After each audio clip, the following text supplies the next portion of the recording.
dentro do PSOL tem várias correntes. Eu gostaria que você explicasse isso, porque todo ano eleitoral você tem uma discussão quem que deve ser o candidato ou não, o candidato a prefeito, o candidato a governador, o candidato a senador. Como que funciona isso dentro do partido? Isso, o PSOL é um partido que possui diferentes correntes de opinião. As diferenças não são tão grandes dentro do partido, né? Não são coisas fundamentais, senão não estariam todos no mesmo partido. Todos defendem os mesmos princípios, defendem a mesma estratégia. Agora, realmente, num processo eleitoral, as correntes apresentam seus candidatos, né? E aí há uma discussão de programa.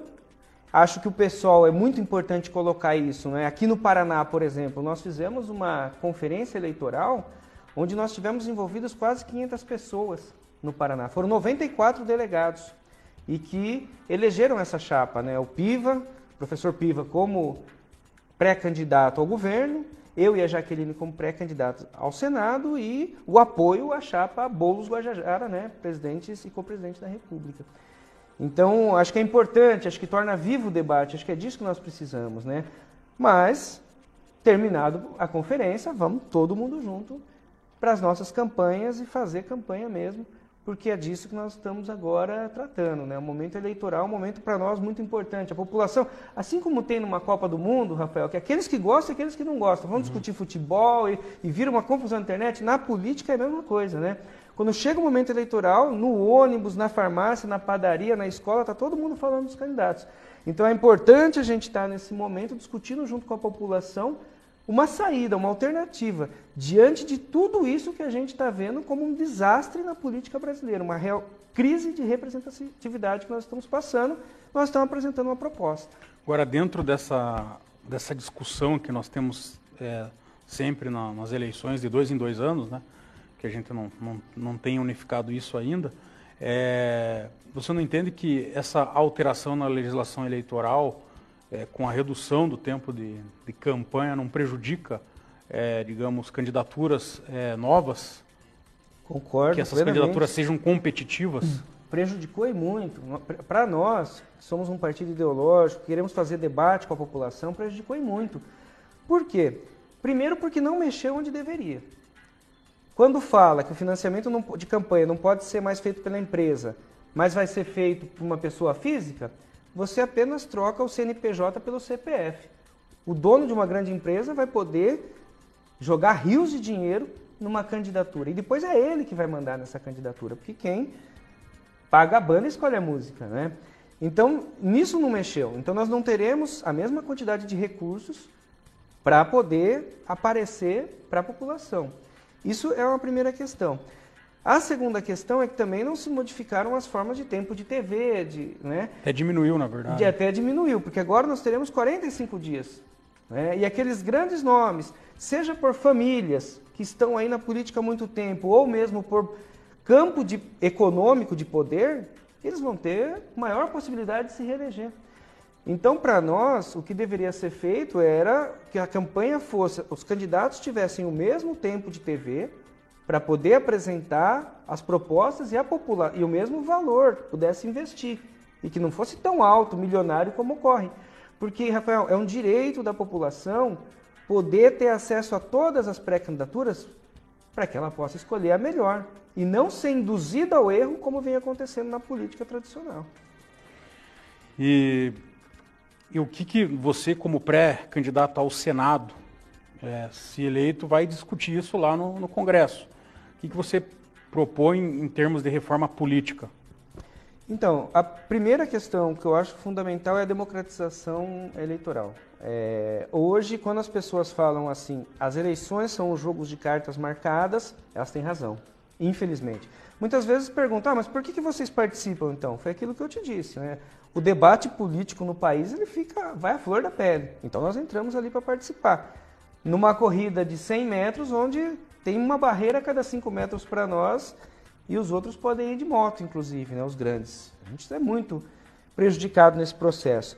Agora, a primeira questão é democratizar, é que as TVs, independente do número de candidatos, elas dividam. Então tem 1 hora de programa eleitoral por dia, os candidatos a presidente terão o tempo que será a divisão. Tem 2 candidatos, cada um vai ter meia hora. Tem 4 candidatos, cada um tem 15 minutos. entende? Independente do partido, porque o pessoal fala, mas os partidos de aluguel não pode. Bom, partido de aluguel, nosso partido não é, e não tem esse tempo. Nós entendemos que o PMDB é um partido de aluguel. Desde a redemocratização sempre teve no governo, com o Fernando Henrique, com o Collor, com o Lula, com o Dilma, ou seja, que negócio é esse, né? Então nós achamos que as pessoas têm que ter um acesso ao tempo igual. E a divisão dos recursos também, né? Acho que tem que ser proibido campanha milionária, campanha de marqueteiro, né? Não tem. E o que você pensa desse fundo eleitoral aí? Não, olha, numa crise que o país está vivendo hoje, né, falta dinheiro para tudo, fizeram inclusive aí um absurdo que foi aquela PEC, que hoje é uma emenda constitucional do teto dos gastos, que o Temer aplicou. É um absurdo a gente então jogar rios de dinheiro em candidaturas milionárias, né? Achamos que é possível, para que não tenha caixa 2, né, para que não tenha roubalheira nas eleições, o Estado financie, mas uma parcela muito menor do que isso tudo que está ocorrendo. E você é a favor do financiamento público da campanha? Olha, eu acho que bem menos do que está, bem reduzido, né, e que ele tenha outras formas, mas que não seja, por exemplo, a nossa campanha, a campanha do PSOL, ela é uma campanha financiada pelos trabalhadores, pela juventude, pelas campanhas de arrecadação que nós vamos fazer. Vaquinha eletrônica, por exemplo, né? Só que a gente sabe que o trabalhador comum, o trabalhador normal, ele não tem 5 milhões para pôr numa campanha, né? Então, nós temos uma ideia de uma arrecadação financeira, mas que ela tem um teto. Não pode, não é possível que um cara chegue e dê 50 mil campanha para o candidato A, 50 mil para o B e 50 mil para o C. Ele não concorda com os três, porque os candidatos, se existem 3 candidaturas, é porque existem planos diferentes, né? Então nós achamos que tem que ter um teto, né, para a distribuição dos recursos. Eu acho que o Estado pode contribuir, não vejo problema nisso, não vejo um crime nisso, porque você evita a questão, o controle do Estado evita a questão do Caixa 2 e democratiza, e que tenha um teto para que os contribuintes eleitorais que realmente concordam com o candidato e tudo, eles possam ter uma maneira mais ou menos igual, para que os candidatos possam ter a chance de apresentar em pelo menos um pé de igualdade aí as suas propostas, as suas candidaturas. E em relação a essa, eu acho que nós temos 35 partidos hoje, qual que é a sua opinião sobre o sistema partidário no país? Olha, existem realmente vários partidos de aluguel, a gente sabe disso. E a gente sabe que existem muitos partidos que só estão aí, primeiro, para conseguir o fundo partidário, né, arrecadação através do fundo partidário, e segundo, para poder fazer coligações e tentar uma estrutura de poder aí com assessores e gabinetes, tudo isso. Agora, é um debate que a gente tem que fazer com a sociedade. Por quê? Porque, por exemplo, eu não concordo com a forma como é nos Estados Unidos, vou te dar um exemplo, né, republicanos e democratas, onde aquilo ali não vejo como uma democracia. Um candidato, inclusive o Trump, que teve menos votos, ele foi eleito, a forma, inclusive, né? Mas não acho que nós podemos cercear um grupo de pessoas a se pronunciar, a se organizar. Partido é uma parte do todo, né? Então, se existe um grupo de pessoas que querem se organizar nessa parte, eu acho que é possível, que devemos dar esse espaço.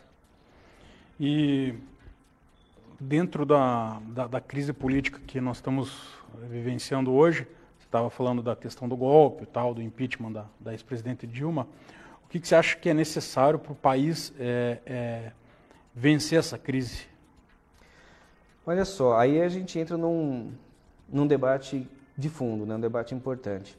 Eu acho que a primeira coisa é que o país seja governado para aqueles 99%. E não para os 1% para o 1% que sempre governou. O Brasil, ele é um dos 10 países mais desiguais do mundo. É um país onde 6 pessoas possuem a mesma quantidade de riqueza que 100 milhões de pessoas. Estou falando de meia dúzia, 6 pessoas possuem a mesma quantidade de riquezas que 100 milhões de pessoas, que metade da população, né? O que nós precisamos fazer é realmente que a população passe a participar do debate político no nosso país e que a gente consiga reverter essa situação de desmando que existe. Primeiro, nós estamos aí vinculados ao capital internacional de uma maneira muito subalterna. Né? O papel do Brasil na Organização Internacional do Trabalho é só exportação de commodities, de soja, de trigo, liberando aí venenos que na maioria dos países do mundo não são liberados, sabemos que são cancerígenos. É exportação de ferro, de aço, é ficar refém de uma dívida que sempre a gente vai pagando, rolando, pagando juros, amortizações, refinanciamentos. Só de juros, amortizações e refinanciamentos da nossa dívida é quase metade do nosso orçamento, 43%. Juros, amortizações e refinanciamento. Né? E também de uma política econômica que privilegia os mais ricos. Por que eu estou falando isso? Porque enquanto continuar isso, não há uma forma de sair dessa crise, porque isso é uma bola de neve. São pequenos grupos que se privilegiam, enquanto 99% da população é cada vez mais explorada. Cada vez mais explorada. Quando a gente fala dessa crise institucional que existe, nós não conseguimos entender, e olha, Rafael, tenho todas as divergências com o que foi o governo Dilma. Não concordo com a lei antiterrorismo, que está prendendo pessoas hoje aí inocentes, mobilizações, manifestantes. Não concordo com a política econômica, não concordo com o veto à auditoria da dívida, e uma etc. Agora, o debate era pedaladas e porque ela é uma presidenta muito desaprovada, né? Aí derrubam ela, entra o Temer, um bando de sanguessuga junto, vamos falar a verdade, né? Que não sabe nem se expressar direito, que usam um palavreado extremamente atrasado. O cara libera as pedaladas e é o presidente menos aprovado da história desde a redemocratização. Quer dizer, não existe uma estrutura política que se sustente numa situação dessa, de golpe e de um grupo tentando se manter no poder a qualquer custo. Né? Às custas do quê? Às custas de cada vez mais tirar direito do trabalhador, como foi, por exemplo, a reforma trabalhista, tentar tirar direito à aposentadoria, como foi a reforma da Previdência, tentar tirar o direito da juventude com a reforma do ensino médio, né? E acabar com os serviços públicos, com a PEC dos gastos que congela por 20 anos. Não existe estabilidade política dentro disso. Então, a nossa proposta é que a população assuma as rédeas do processo, faça o debate político e realmente varra da política essas pessoas, essas oligarquias, essas famílias, essas elites econômicas que sempre governaram o Brasil. Nós precisamos realmente de uma mudança radical na política. E o programa do PSOL está disposto a isso. Você falou da discordância em relação ao governo do PT, da Dilma. Gostaria que você falasse um pouco da relação que o PSOL tem com o PT. Inclusive, o atual pré-candidato presidente do PSOL declarou aí que considera a prisão do Lula injusta, né, que faz parte aí do golpe que foi empenhado aí no país. Gostaria que você falasse aí dessa relação com o PT, especialmente com o Lula, tendo em vista que o Lula, a gente sabe que o vice dele da Dilma era o Temer, e o Lula já em vários locais do país, como por exemplo Alagoas, já vem aí com nomes conhecidos aí com apoio, por exemplo, de Renan Calheiros, que foi o relator, né, no Senado do impeachment. Eu gostaria que você falasse sobre essa relação, até onde que é saudável para o PSOL essa relação. Olha, vamos separar duas questões. A primeira é que nós entendemos sim que a prisão do Lula foi uma continuidade do golpe. Centenas, milhares de páginas lidas em poucos dias de uma condenação feita a toque de caixa. Uma prisão, inclusive, a toque de caixa.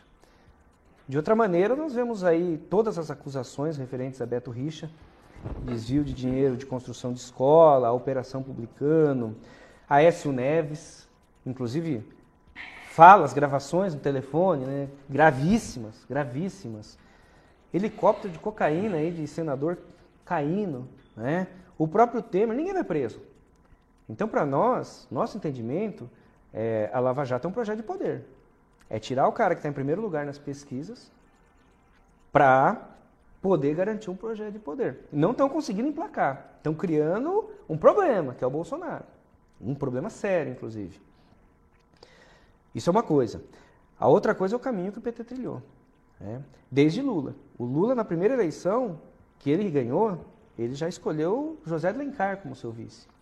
Um industriário, tinha relações com latifúndio e, infelizmente, o problema do PT foi isso. Fez uma conciliação de classes que a hora que viram estavam abraçados com Paulo Maluf, com Marco Feliciano, né? Renan Calheiros, e foram cada vez entrando num abismo. Nesse momento, nós temos acordo em fazer a defesa das liberdades democráticas, achamos que está errado, impossível a gente concordar em tiro em ônibus de caravana, né, como ocorreu. Achamos que está errado essa prisão, que deveria soltar e deixa que o povo decida. Nós vamos chamar voto no Boulos e não no Lula, nós não concordamos. Vamos para as ruas juntos para defender essas liberdades democráticas. Nas mobilizações de rua que eles estejam presentes, estamos juntos, mas eleitoralmente não. Aí nós achamos que já são 6 estados que eles estão com o PMDB, já com o grupo aí, inclusive com o Renan Calheiros, que foi um dos que assinaram o golpe, né? Então nós temos essa separação. Nós entendemos que a prisão dele é uma continuidade do golpe, que nós temos que lutar para que ele tenha o direito de ser candidato, porque nós sabemos aí que o Beto Richa, por exemplo, é pré-candidato, o Temer durante algum tempo foi, então que sejam todo mundo pré-candidatos. Agora, politicamente não temos acordo. Temos Guilherme Boulos e Sônia Guajajara, e aqui no Paraná temos aí o Piva, nosso pré-candidato ao governo, e as nossas candidaturas ao Senado, né? Então é isso. Na luta nós estamos juntos, contra essa continuidade do golpe, contra o ataque às liberdades democráticas, mas politicamente nós achamos que não dá, que eles erraram muito e tiveram 13 anos para demonstrar que poderiam ser diferentes e não foram.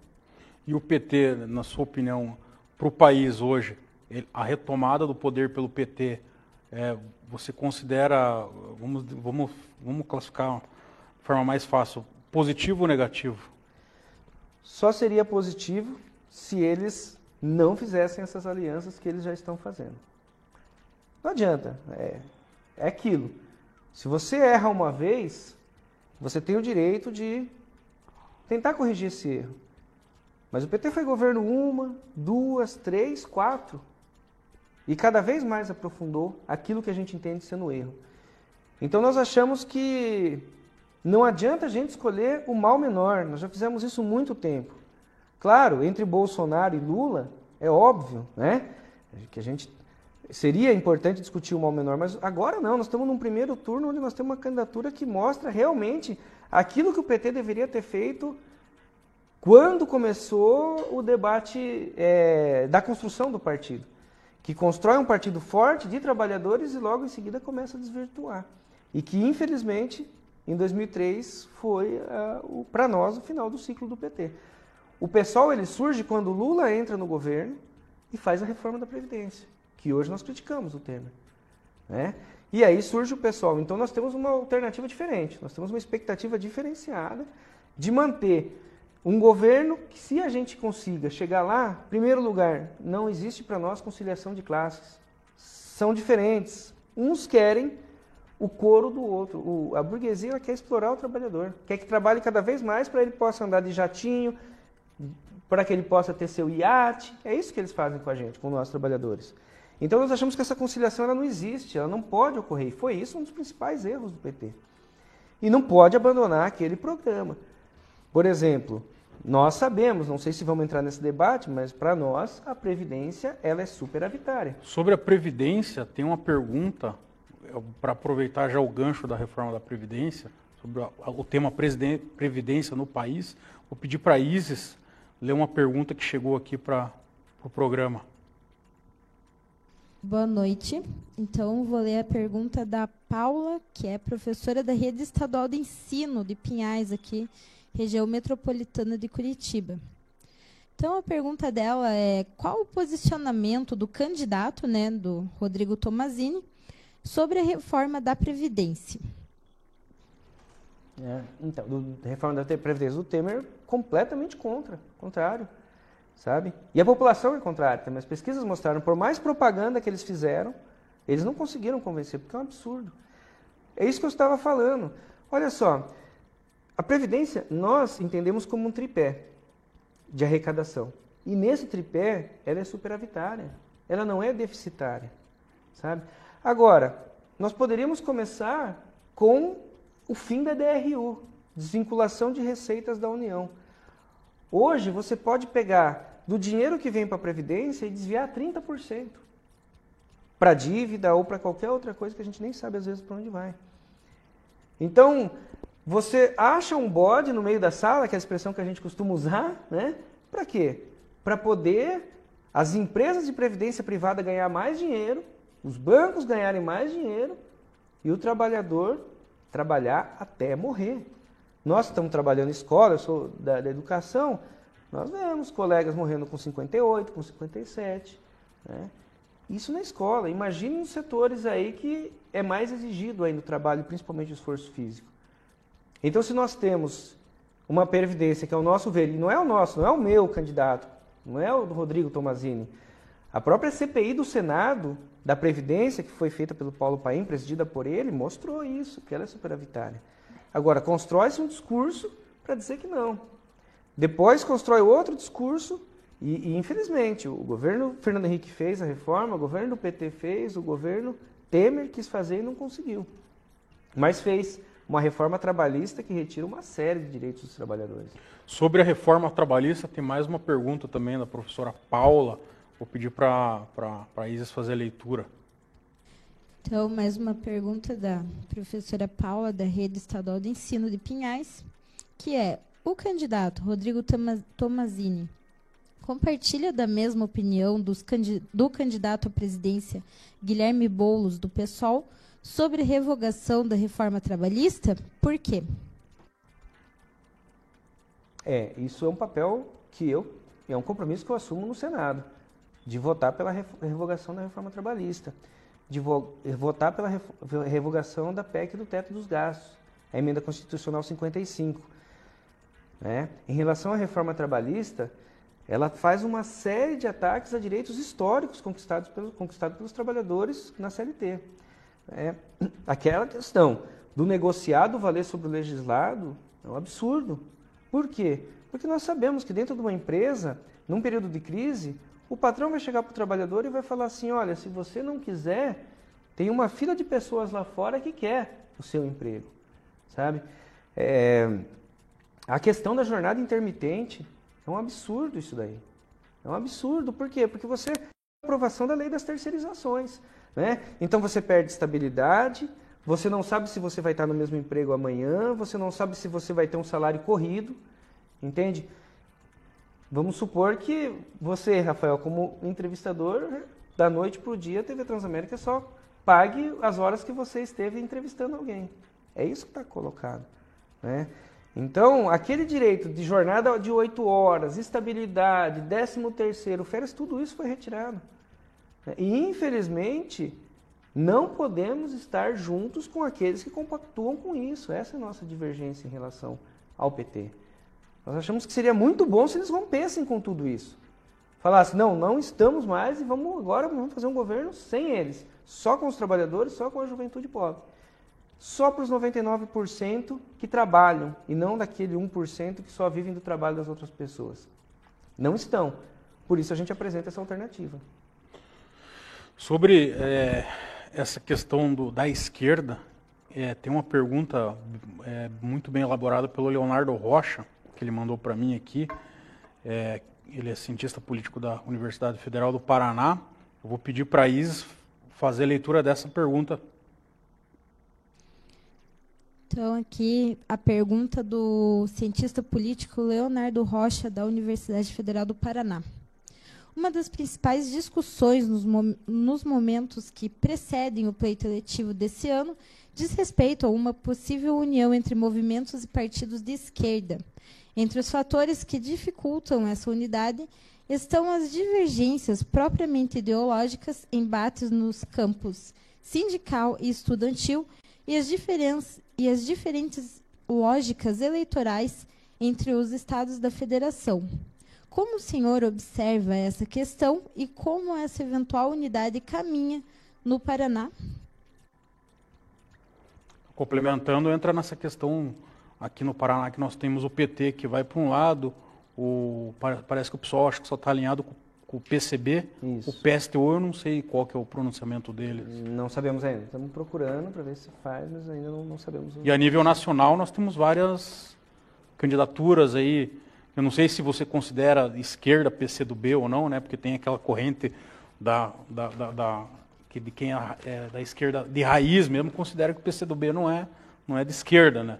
Assim como o PT, né? Mas dentro desse campo aí, que é bem espinhoso, eu queria que você falasse também. Uhum. Então, a primeira questão é em relação a essa unidade com os movimentos sociais, né? Nós temos uma pré-candidatura a presidente e a co-presidente, né, que demonstra isso. O Guilherme Boulos, ele é líder de um dos principais movimentos sociais hoje do país, o MTST, o Movimento dos Trabalhadores Sem Teto. E a nossa vice, né, a Sônia Guajajara, ela também é uma das grandes lideranças, a principal liderança da APIB, a Associação dos Povos Indígenas do Brasil. E o PSOL é um partido que vem dos movimentos sociais, né? Então, essa é uma importante aliança e uma mudança que nós estamos fazendo, né? Veja, nós estávamos lançando o início da pré-candidatura do Guilherme Boulos quando aquele edifício estava caindo no centro do coração do país, que é São Paulo, né? Mostrando, deixando bem claro esse problema que existe hoje da questão da moradia em nosso país. A questão dos agrotóxicos e das demarcações de terras mostra um problema muito sério em relação às populações indígenas, quilombolas do nosso país também. Isso é uma questão, acho que nós avançamos nisso, acho que isso é muito importante. No movimento sindical, é um pouco diferente também. Nós não vemos problema em lutar em conjunto com eles. Por exemplo, aqui no Paraná, no 29 de abril, que foi o massacre do Beto Richa contra os servidores públicos, Beto Richa, Francisquini, Cida Borghetti, Companhia Limitada, estávamos lá embaixo, militantes do PSTU, do PSOL, do PT, do PCdoB, tinha até alguns do PMDB, de vários, fazendo uma frente de unidade, porque a programática não é limitante em relação àquilo que é as nossas necessidades, são as nossas salário, era o interesse comum, carreira, digamos. É o interesse comum de todo mundo ali, questões específicas, né? Então isso é possível, nós queremos abrir esse espaço, aumentar essas relações com que a gente considera esquerda, PT, PCdoB, que tem uma base social. Pode ser que as direções, as cúpulas, não sejam mais, não são, a nosso modo de ver. Mas existe uma base social. Nós entendemos que a militância do PT são os trabalhadores, né? Do PCdoB tem uma juventude ali, uma juventude pobre da periferia que faz trabalho. Infelizmente, as direções desses partidos frustram eles também. Então, quando a gente leva para o campo político, de apresentar uma coisa séria, de proposta, que mexe com a vida de toda a população, como isso nós iremos resolver e realmente, se nós dizemos que nós queremos mudar a sociedade, nós não podemos fazer de conta. E aí nós não temos acordo, aquilo que eu disse antes, nessa política de conciliação de classe. Não dá, infelizmente. Gostaria muito de ouvir do PT, do PCdoB, olha, nós mudamos, não vamos estar mais com esse pessoal não, nós vamos realmente fazer aquilo que a população precisa. Mas eu não acredito, não fazem. O Sérgio Leite, ele fez várias perguntas, mas especificamente sobre a reforma da Previdência.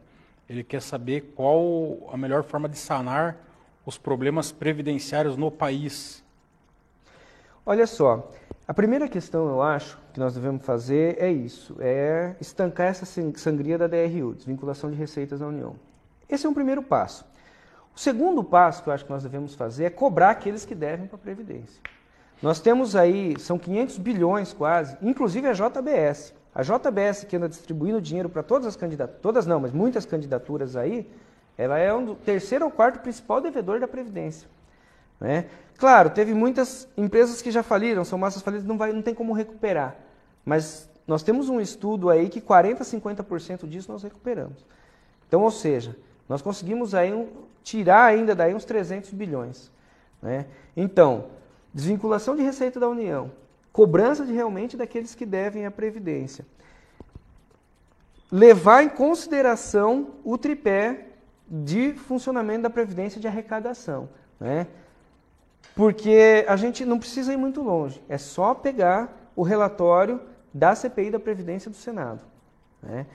E aí, se depois de tudo isso, colocado na ponta do lápis, se depois de tudo isso, houver ainda alguma forma de querer dizer que ela é superavitária, que ela não é superavitária, que ela é deficitária, então acho que nós podemos começar a cobrar de quem realmente é privilegiado. Nós não achamos que o trabalhador rural, ele é um privilegiado. Nós não achamos. Nós não achamos que o servidor público é um privilegiado. Tem que separar essas coisas aí. Fala assim, o servidor público é um privilegiado? Não. Uma zeladora de escola, que hoje a Cida Borghetti quer dar 1% aqui no Paraná de reajuste, ela ganha menos que o salário mínimo regional. Ela vai ter R$10 de reajuste. É uma privilegiada? Um professor, uma professora do Estado, da universidade, é privilegiado? Não é. Agora, juiz que ganha auxílio moradia, aí para mim é privilegiado. Isso é um privilégio. Então nós temos que começar a mexer realmente onde é privilégio. Aí não adianta vir com o discurso dos que mandam lá em cima, como eu disse, do 1%, de que o privilegiado é o trabalhador. Não. Não, e a população entendeu isso. Acho que isso é o mais importante, isso que anima nós. Como eu te disse, diante de todas as campanhas publicitárias que foram feitas pelo Temer, a população é contra. Pergunta para qualquer um, aí ela vai falar, não, eu sou contra essa reforma da Previdência. Mas é essa a dica, é acabar realmente com os privilégios. Fim da desvinculação de receitas da União, que é uma sangria. Essa dívida externa nossa precisa de uma auditoria, externa e interna, precisa de auditoria. Está prevista na Constituição essa auditoria, desde 89. Né? Depois, a cobrança daqueles que devem, a Previdência. E, por fim, se diante de tudo isso a gente encontrar problemas, então nós vamos realmente cobrar daqueles que são os privilegiados. Nós vamos falar um pouco sobre educação. Tem uma pergunta aqui, mas antes eu queria que a Isis falasse sobre as notícias da semana, de autoria do Pedro Lima, nosso jornalista.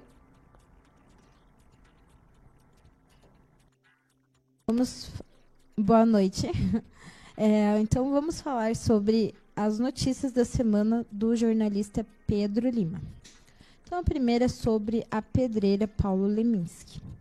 A Justiça determinou que a promoção de eventos na pedreira Paulo Leminski, em Curitiba, respeite acordo que estabeleceu horários e outros critérios para a realização de espetáculos naquele espaço. A ordem judicial proferida na quinta-feira, dia 28 de junho, pelo juízo da 4ª Vara da Fazenda Pública, atende pedido do Ministério Público do Paraná, formulado pela Promotoria de Justiça de Proteção ao Meio Ambiente da capital. O Ministério Público do Paraná cobra que sejam observadas as deliberações do acordo firmado com o município, a partir de ação civil pública ambiental movida pela instituição a partir de demanda de ação social de moradores dos arredores da pedreira. Agora vamos falar sobre Antonina, litoral do Paraná. A 2ª Promotoria de Justiça de Antonina, no litoral paranaense, ajuizou a ação de execução de multa de R$ 7.021.000 contra a Prefeitura de Antonina por descumprimento de decisão judicial que determinou que o município zerasse a lista de espera de crianças até 3 anos por vagas em creche. Desde 2014, constatando a inexistência de oferta de vagas em creches de Antonina, o Ministério Público tem procurado solução para o problema. Recorreu antes à alternativa extrajudicial, sugerindo a assinatura de um termo de ajustamento de conduta, que é o TAC, mas não obteve sucesso. Diante disso, houve o ajuizamento da ação civil pública em 2014, na qual o Ministério Público do Paraná requereu que o município de Antonina fosse obrigado a abrir vagas. Entretanto, mesmo após decisão favorável da Justiça, emitida em abril de 2016, o município manteve-se inerte, sem tomar qualquer atitude para resolver o problema. Diante da falta de iniciativa do município, o Ministério Público do Paraná requereu agora a execução da multa prevista na sentença judicial de 2016, que atualmente ultrapassa o montante de R$ 7 milhões. Essas foram as notícias do jornalista e colaborador Pedro Lima. Podemos voltar à entrevista. Eu vou pedir, antes da gente falar sobre educação, para a Isis fazer a outra pergunta que tem do Leonardo Rocha, cientista político da Universidade Federal do Paraná, que fala um pouco dessa questão do PSOL, do PSTU, dessa mudança de partido do Rodrigo Tomazini. Então, falando a segunda e última pergunta do cientista político da Universidade Federal do Paraná, Leonardo Rocha, o senhor ingressou recentemente no PSOL, conjuntamente com o grupo político do qual fez parte provindo do PSTU. O candidato ao governo do partido é membro de outra tendência dentro da instituição. Como essa dinâmica interna irá influenciar na construção dos programas de governo e das campanhas propriamente ditas? Pouco sobre isso, mas para aprofundar um pouco mais a questão, é melhor o Leonardo Rocha, que conhece mais a fundo essa questão de partidos, até o tema do doutorado dele fala sobre partidos, né? Acho que essa pergunta fica mais claro aí para você responder.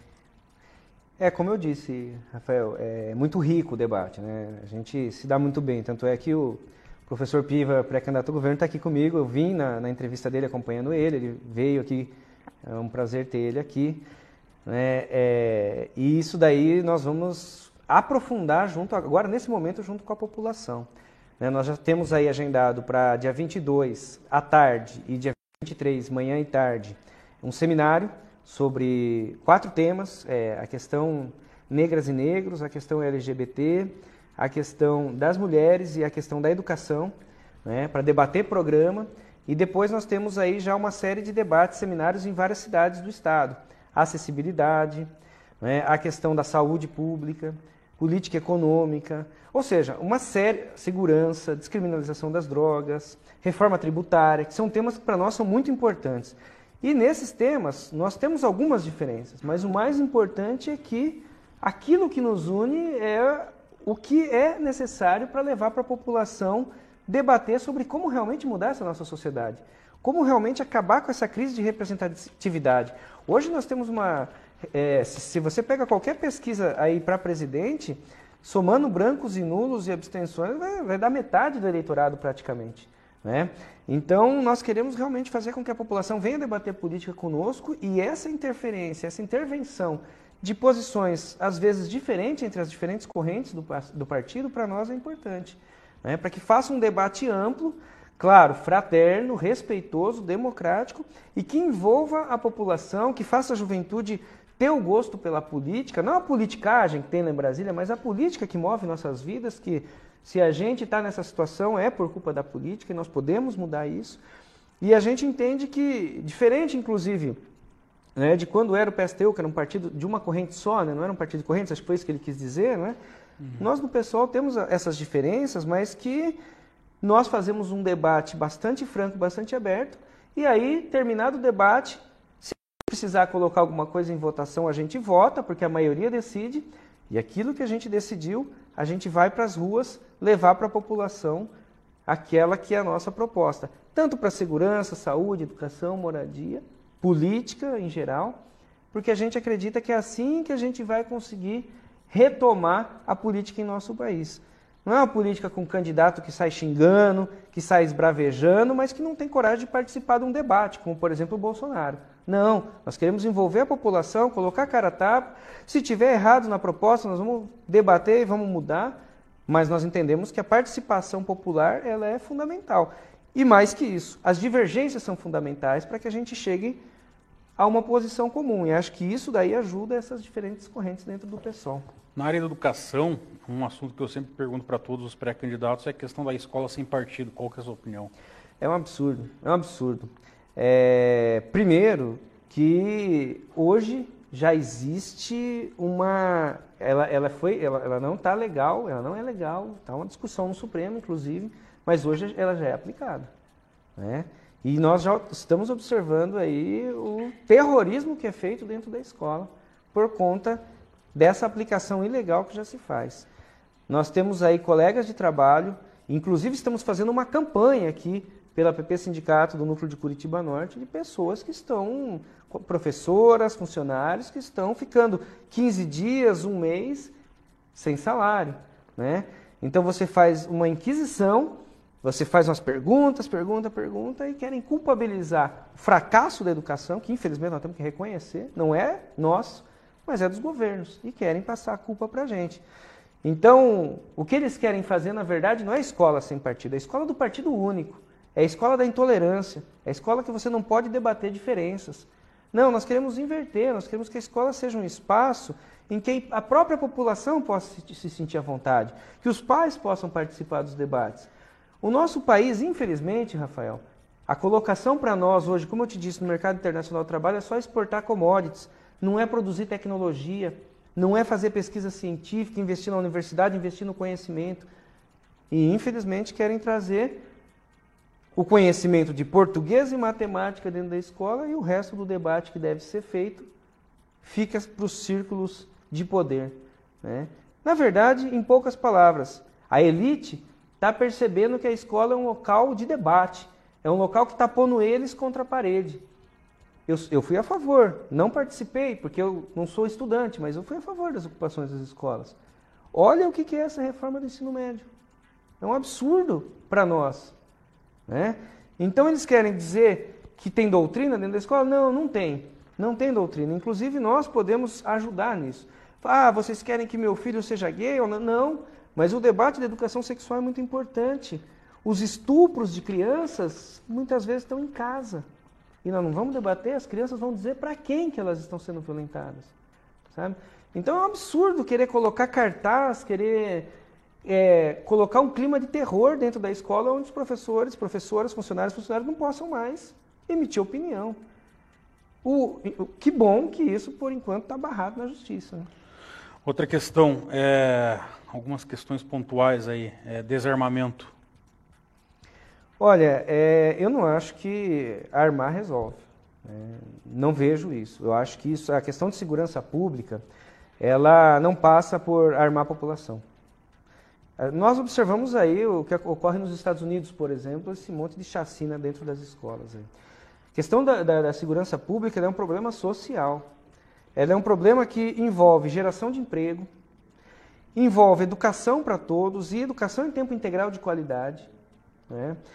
Envolve cultura, envolve acesso ao lazer, visitação a museus, passeios por cidades históricas, envolve perspectiva, que o estudante, a criança, depois o adolescente, o jovem, o futuro trabalhador e o trabalhador estejam em perspectiva de vida. Acho que essa política de guerra ao tráfico é completamente absurda. Intervenção militar no Rio de Janeiro é um absurdo. É um absurdo. Aumentaram os casos.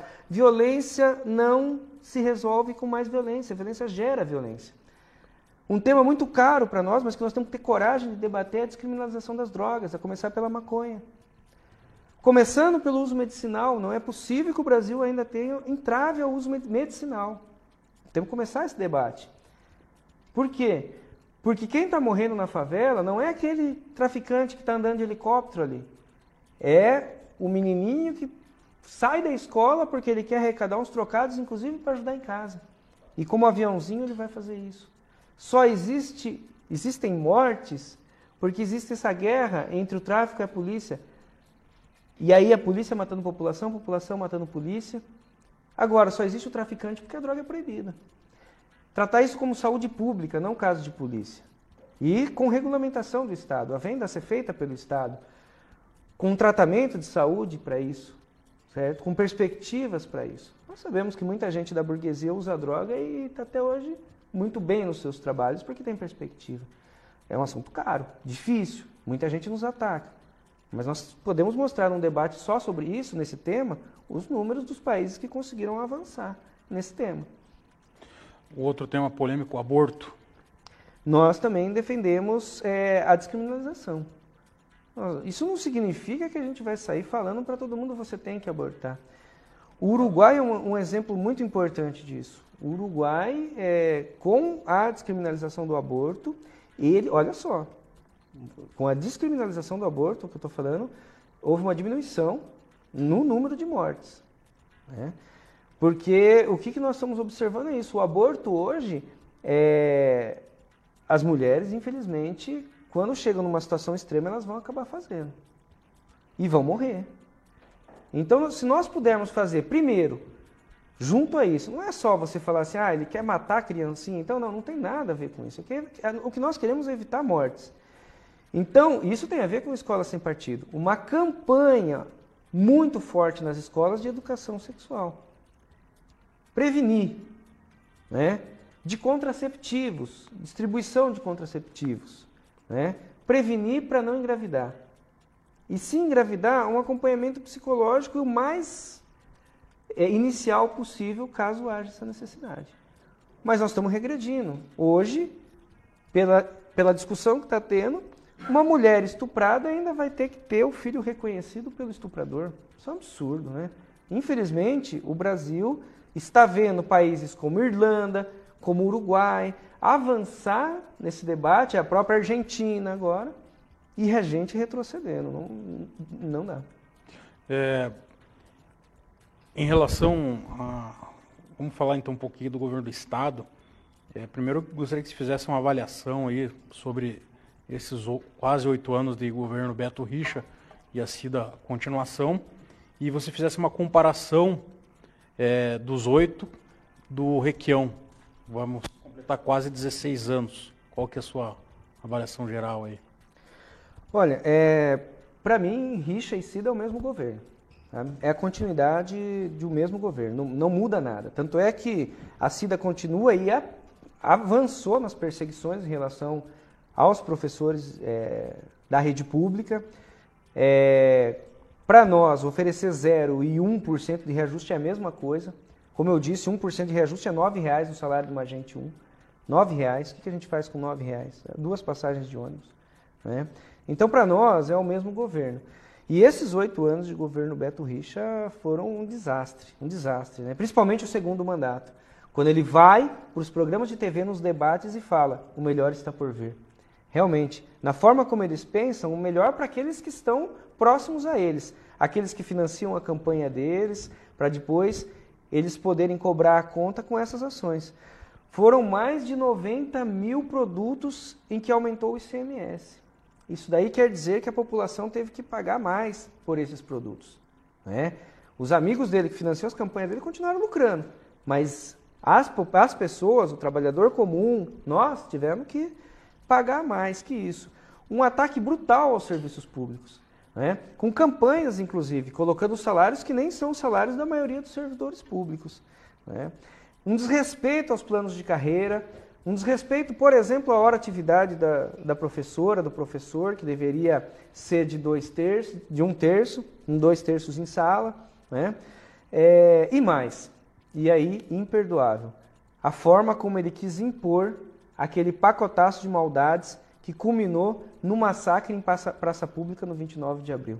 Mais de 200 pessoas feridas, nunca havia visto. Eu estava lá, estava embaixo ali. Eu nunca vi aquilo. Helicóptero sobrevoando para tentar arrancar nossas barracas que estavam ali no acampamento por conta da hélice. Policiais em cima dos prédios, do Palácio do Governo, da Assembleia Legislativa. E uma quantidade de bombas de gás lacrimogêneo, de balas de borracha contra o trabalhador. Ali não tinha bandido nenhum. Ali só tinha trabalhador contra uma reforma do Paraná Previdência que hoje tem problema. Já se mostra que nós estamos com um sério problema e que nós temos aí mais 20 anos, ou menos até, né? E que depois nós não sabemos o que nós vamos fazer com... E aí, o que nós vamos fazer? Nós vamos fazer uma outra reforma para acabar com mais direitos ainda? É isso que eles querem? Então, um desastre. Em relação aos 8 anos do governo Requião, eu também era funcionário público, né, naquele período, né? Se nós formos comparar um com o outro, eu poderia dizer tranquilamente que o governo Requião foi melhor que o governo Beto Richa, porque eu não vejo... Eu acho que o Beto Richa disputa com o Lerner só, de quem foi pior. Até o Álvaro, que foi muito ruim para nós, eu acho que não consegue ter sido pior, ou melhor, né? Em relação, só que o problema é que também o Requião teve bastante problema com nós. Nós falamos isso já na campanha passada. O Requião também teve problema com nossa Previdência em relação aos repasses que o governo estadual precisaria ter feito. Né? Em relação a alguns setores do funcionalismo público, né? E uma série de demandas que deveriam ser resolvidas e não foram. Por exemplo, a questão do problema de moradia no Paraná. Nós temos um problema sério de moradia que, ao meu modo de ver, daria para ser feito. A questão do Banestado. Eu entendo que nós temos que fazer aí uma auditoria e suspensão das dívidas do Banestado. Tem gente na cadeia por conta do Banestado e nós pagamos isso até hoje. E nós já pagamos muito mais do que foi o empréstimo que foi feito, né? Então, não vejo também como, em 8 anos, poderia ter avançado muito mais. Né? Em relação a nível nacional, a gente está aí numa briga política, uma intolerância política em relação à extrema-direita, extrema-esquerda. Gostaria que você falasse sobre isso, e a gente vê aí que candidatos com discurso, digamos, mais agressivos, eles acabam se destacando. A que se deve isso, na sua opinião? Por exemplo, candidatos como o Bolsonaro aí se destacando em pesquisa eleitoral, ele que tem um discurso não tão profundo, mas é um discurso extremamente agressivo. Olha, eu entendo que foi criado um clima para isso, né? Então, para poder justificar o impeachment da Dilma, dividiram a sociedade entre os tais coxinhas e os tais mortadelas, que no fundo são todos trabalhadores e que no fundo estão todos sofrendo as consequências desse golpe, seja nas reformas do Temer ou nos cortes de gastos e tudo mais. Veja, eu adoro futebol, amo futebol, joguei futebol, gosto. E a gente lembra daquelas manifestações na rua, agressivas inclusive, e o pessoal de verde e amarelo, né? Querendo tomar para si as cores do Brasil e tudo mais, né? Eu acho que foi feita uma divisão na base da sociedade em que os trabalhadores eles estão se confrontando entre eles e está se justificando aí um discurso de ódio. Não dá para a gente conceber Bolsonaro dizer que no governo dele vai atirar para matar, né? Ou que não existe racismo no Brasil, ou que os gordinhos estão ficando mais homossexuais, né? E não debater política econômica, e não debater reforma agrária, né? E não debater a nossa submissão ao capital internacional, e não ir num debate, entende? Nós não vamos resolver as coisas saindo no soco um com o outro, por ter divergências ideológicas, por ter divergências, às vezes, mínimas. É essa a proposta do nosso programa. É fazer o amplo debate, porque nós temos certeza absoluta. Se houver a possibilidade de um amplo debate na sociedade, Bolsonaro não dura muito tempo, não vai para o segundo turno. Se o Bolsonaro for para os debates, for para as sabatinas, for para o debate mais a fundo, a máscara cai. Ele não é diferente. Ele está há 30 anos na política. Ele foi há 10 anos do partido do Paulo Maluf. Que diferença ele tem? E agora, ele se aproveita de um clima de realmente divisão na sociedade, que começa com a eleição da ex-presidente Dilma, né? Ela ganhou do Aécio numa margem muito pequena, né? Uma divisão existiu desde o começo. Lembra que o Aécio falou, ela não vai... Não... E tentaram impugnar a eleição e tudo mais, e foram várias tentativas. Até que conseguiram derrubar e houve essa divisão. Só que aquilo, né? Dividir para governar. É isso que os de cima, 1%, que eu sempre digo, está tentando fazer. Então, por que ele não vai discutir uma reforma tributária, por exemplo? Por que nós não vamos discutir com eles lá em cima? Vamos taxar as grandes fortunas lá no imposto de renda? Né? Isso eles não querem. Mas querem se aproveitar desse clima de divisão da sociedade para aprovar todas as reformas que foram aprovadas. Então eu acho isso, eu acho assim, que não é que o povo brasileiro é um povo de direita ou de extrema direita. Não acredito que queira golpe militar e ditadura no Brasil, não acredito isso. Apoiei a greve dos caminhoneiros. E eu via muitos caminhoneiros escreveram lá golpe militar, não, golpe não, intervenção militar. Mas e quando você vai conversar com eles? Não, os militares intervêm, daí a gente faz uma eleição e começa tudo de novo. Eu vou ter que interromper você, porque nós estamos já estourando o tempo. Eu agradeço a tua participação e nas eleições, com certeza, você voltará mais vezes para falar um pouco mais sobre esse assunto aí. Olha, Rafael, muito obrigado, cara, pelo espaço. É isso que nós queremos. Se nós tivermos a oportunidade de levar esse debate, estaremos em todos. Convido a população a conhecer a página Rodrigo Tomazini. Lá a gente está colocando as propostas. Agradecer ao Piva por ter vindo, nosso pré-candidato ao governo, ao Vinícius Prado, nosso pré-candidato a deputado federal. E as nossas pré-candidaturas ao Senado, Rodrigo e Jaqueline, estão à disposição para o debate, para colocar a população em movimento, para que a gente realmente trabalhe para os 99% da população. São eles que trabalham. Aquele 1%, eles só querem viver das custas do nosso trabalho. Esses daí, infelizmente, não têm vez com a gente. A você, é uma grande semana que não acompanhou esse programa.